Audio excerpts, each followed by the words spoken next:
One of the most common mistakes that students make with lease questions is choosing the wrong interest rate.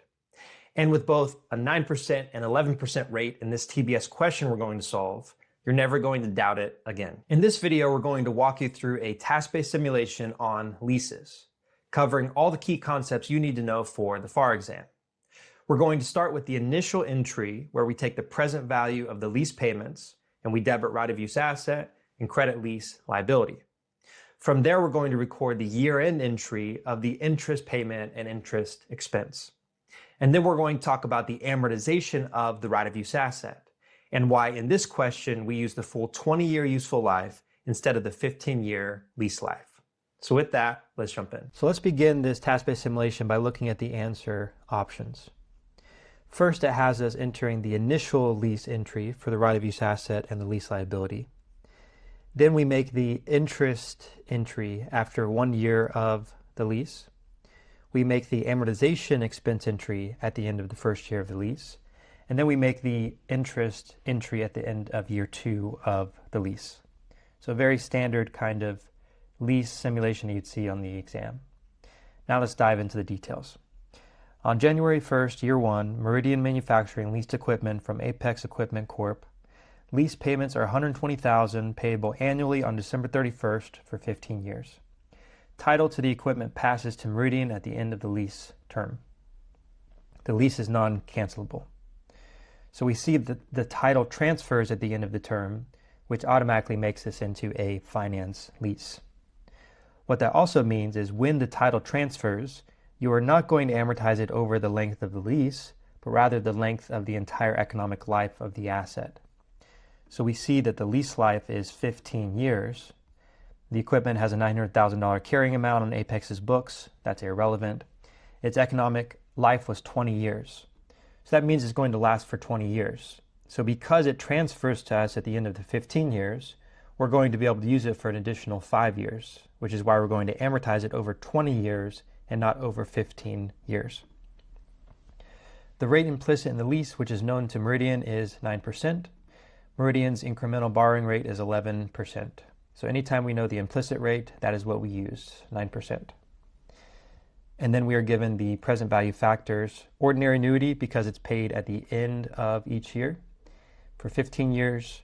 And we're not going to choose the 11, we're going to choose the 9%. So we're going to be using the 8.1 annuity factor. So with that, let's jump into this first entry. First entry is always the same, whether it's a finance lease or an operating lease. We have the debit to the right-of-use asset and the credit to the lease liability. And we simply need to calculate the present value of the lease payments. So the lease payments are $120,000 each year, and we're using the 8.1 factor, which is at 9%. So we have an initial carrying value of $972,000. Do you want to master CPA topics like the one in this video? Our team of CPA tutors provide one-on-one personalized sessions to meet your needs. We've already helped over 1,500 students pass their exams, and we want to help you too. You can book a session here. And then we get to the interest payment at the end of the first year. So it's important to realize that your interest expense is always going to be your carrying value times your interest rate. So the carrying value begins here at $972,000. Carrying value is synonymous with lease liability. So we're going to take $972,000 times the 9% rate, and that's going to give us our interest expense of $87,480. The next part is the cash part of the payment, which is always going to be the same each period because it's $120,000. And then what's this middle part? This is the lease liability.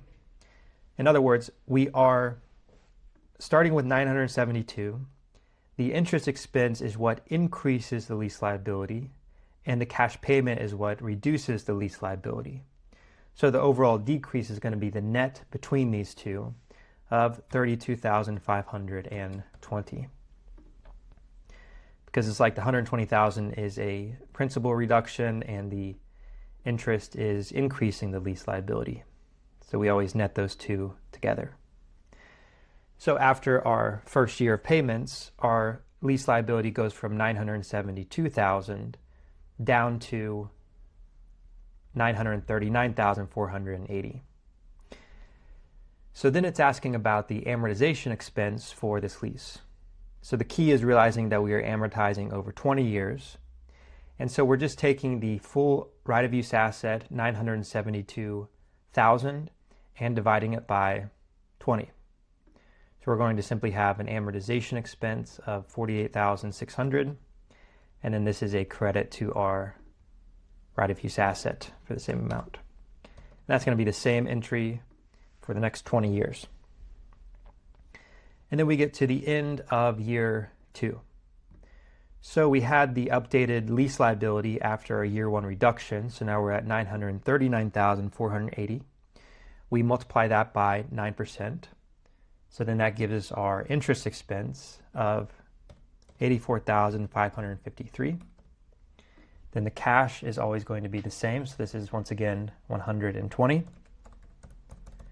And then the lease liability is going to decrease by the difference between the two, $35,447. So now we've filled out the full entry. So to picture everything we just did, let's imagine this lease amortization schedule. We started with $972,000 as the lease liability. And then each year you have the beginning lease liability times your 9% rate, so that's your interest expense. And then your lease payment's $120,000, that's the credit. And your liability reduction is the difference between those two, because this is a debit, credit, and debit. So then it reduces your lease liability from $972 to $939, which becomes next year's beginning lease liability.